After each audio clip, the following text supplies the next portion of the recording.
Hi, honey family. Welcome back. I hope you're all doing well, and I hope that you have been enjoying all these stories. If you do, don't forget to hit that subscribe button and give me a like. I really do appreciate it. It makes me happy. So sit back and enjoy the show. Story 1.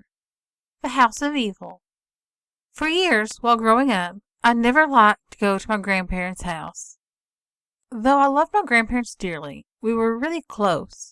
I dreaded spending the night at their house.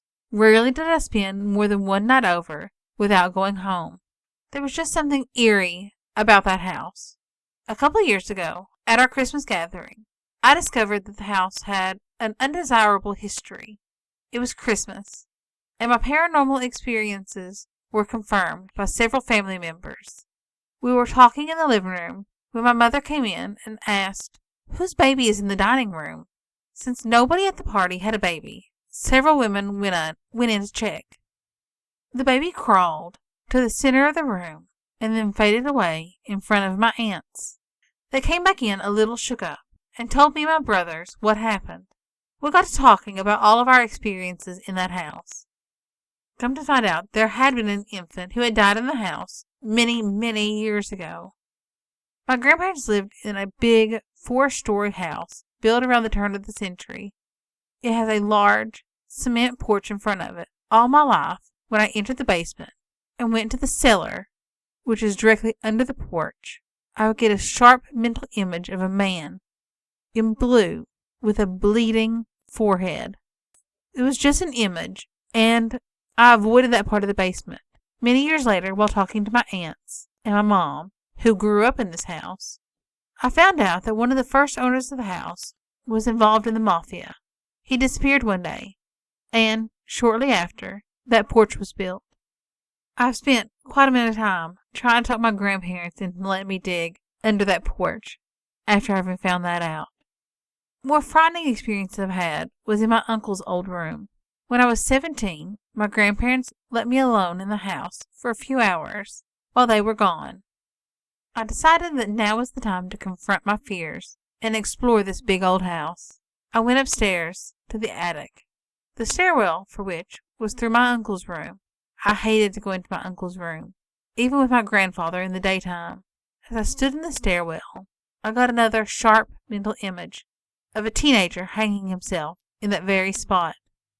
At the Christmas party, my grandmother told me a teenager had hung himself in the stairwell. My uncle also told me sometimes something would rip the sheets off his bed at night. And once, something told him to leave the room. My aunt's mother also told me that there were spirits of an elderly couple who died in the house that occupied my grandparents' room. And that is why I always felt like I was being watched when I went in there. These ghosts and the ghost of the baby were frequently seen by my aunts, my mother, and my uncle. I'm the only one who has seen visions of the dead owner of the house. The only room I felt safe in was my mother's old room. She said that she had blessed it with an angel, and that she said that that angel protected her. I believe that that angel is still there, for that room provides a strange calmness, a refuge from the rest of the evil in the house. In all, a lifetime of unpleasant experiences were discussed that night at Christmas.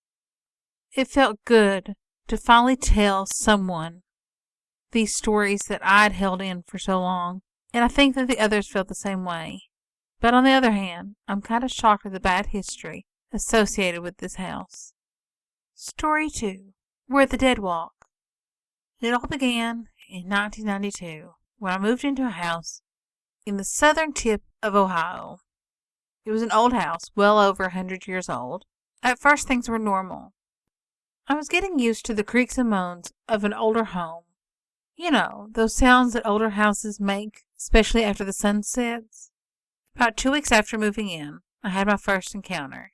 I had just finished watching David Letterman, proceeded to shut up the house for the night. It was early October, and the night air was beginning to get chilly, so I shut the windows and turned out the kitchen lights. The kitchen had a basement door in it, and as I reached for the light switch, I heard distinctive footsteps climbing the old wooden steps ascending from the musty, damp basement. I froze and listened as the footsteps continued to slowly walk up towards the kitchen. Until this moment, I had never felt truly scared in my life. I knew it couldn't have been a burglar or anything like that, because there was no windows or doors in the basement. Finally, the footsteps stopped at the landing at the top of the steps, and I watched in disbelief as the doorknob turned and the old wooden door slowly opened and slammed shut with an ear-shattering slam. I was there long enough that night to notice that no one stepped through the doorway. I quickly grabbed my jacket and left to go stay with a relative for the remainder of the night. As time went on, I heard the footsteps and the door open and shut on several more occasions. It still bothered me, but I was determined not to let it drive me out of this beautiful old home. This was the tip of the iceberg as far as the hauntings in this house goes. I did some research on the history of this house, and to my surprise discovered that in 1956, a murder-suicide took place there. As told to me by several of the longtime residents of this community, what had happened was, a couple had lived there in the 50s, and the husband had caught his wife cheating, and, in the heat of passion, he had slit his wife's throat as she slept, and right after, he went to the basement and hung himself. The official record stated that he was found hanging from the basement beams, covered in his wife's blood. The knife, used in the murder, lay on the floor below him. After learning of these events, it was difficult to at least not think about it while I was in the basement or in other rooms of the house. About a month after the encounter at the basement door, I had friends from out of town over for a long weekend. This was their first visit to my new home, and due to the circumstances, I purposefully held back any information on what I had learned and what I had encountered for fear of scaring them away. It also gave me a chance to get some unbiased feedback on whether my house was truly haunted. They arrived late Friday night. We drank coffee and chatted until 1 a.m., and then turned in for the night. At 3:30 a.m., I was awakened by a scream. Joe and I found his wife in the hallway shaking uncontrollably. After getting her calmed down, we found that on her way to the bathroom, she saw a woman in white coming towards her in the hallway. She said that the woman's throat looked like it had been torn away. That was the last night they stayed in my home, and honestly, I can't blame them. The final event, which drove me from this house, happened late one night, just before I went to bed. I went through my usual routine of showering and shaving. I stood there, shaving, peering into a foggy mirror, and a figure appeared behind me. It was the woman's husband. I saw almost a blank look in his eyes, as if he was looking past me, his mouth agape, as if moaning in a silent cry. I've never ran so hard in my life. I gathered up a few necessities and fled the house for a final time. I came back a week later with friends, gathered my belongings, and never returned. I have been fortunate not to experience any strange occurrences at my present home, and I hope I never will again. Story 3. Grandma's Story. My grandma used to stay in the bedroom right next to mine, and our rooms were connected by a door. The door does not open because the knob on my grandmother's side was broken off somehow, so there's only a small hole there. In the early 90s, my grandmother's health began to decline rather rapidly. She began to get delusional as well. She would often speak to apparitions that she saw on the ceiling. Once I heard her speaking to Rose, who was new on her list of guests. It's strange that we received word, only a few days later, that Rose had just died. Anyway, one day, my grandmother told me that she didn't feel like living anymore, and, like that, we found her dead the next morning.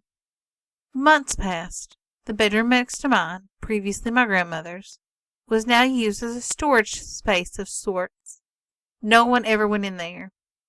And even if they did, they probably wouldn't reach the door that connects to my room without moving a lot of furniture and making a lot of noise. Well, one night, at about 3 in the morning, I was talking to my friend on the phone, and I was sitting on the floor, right in front of the door that connects the two bedrooms. I began to hear scratching coming from the other side of the door, at the base of the door. Let me tell you, I was so scared I could not breathe. In whispers, I told my friend what was happening. She believed me, but over the course of an hour, the scratching moved up the door and got louder and louder. My friend fell asleep. I was not speaking at all, but I couldn't hang up the phone. At one point, at about 4 a.m, as I sat frozen and staring at the door, my doorknob began to rattle and shake violently. The door began to bang and shake. The scratches ran nearly the length of the door. My friend woke up and started freaking out because the noises coming through the phone were so loud that they woke her up. The noises eventually migrated to other areas of the room, banging things about, and then they subsided. The only other person in the house that night was my father, and he was sound asleep. I've never figured out what was causing the scratching and the banging that I heard, and how my doorknob, when there was no knob on the other side, was shaking. Thank you for listening. I hope you enjoyed this episode. If you did, don't forget to hit that subscribe button and give me a thumbs up. I really do appreciate it. Bye!